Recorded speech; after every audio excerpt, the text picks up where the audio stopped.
అలనాడు దాయాది కౌరవ పాండవులు రాజ్యభాగ విషయమై తగవులాడినారు.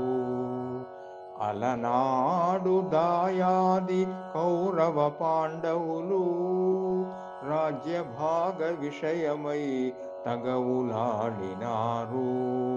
సమరోత్సాహమతిశయిల్ల ధర్మభూమి కురుక్షేత్ర సీమను చేరినారు. సమరోత్సాహమతిశయిల్ల ధర్మభూమి కురుక్షేత్ర సీమను చేరినారు.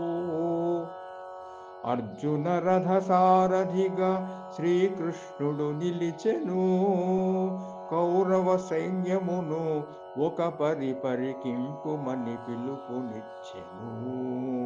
అర్జున రథ సారథిగా శ్రీకృష్ణుడు నిలిచెను. కౌరవ సైన్యమును ఒక పరికింపుమని తన పిలుపునిచ్చెను. అర్జున రథ సారథిగా శ్రీకృష్ణుడు నిలిచెను. కౌరవ సైన్యమును ఒక పరికింపుమని తన పిలుపునిచ్చెను. తండ్రులు, తాతలు, పుత్రులు, పౌత్రులు, మిత్రులు, గురువులు, మామలు, మేన మామలు, సకల బంధువులు రణమున మరణింతురని రోదించుచు రొప్పుచు పార్థుడు పలికెనిట్లు కలవరమందుచు గోపాలకుని తోడన్.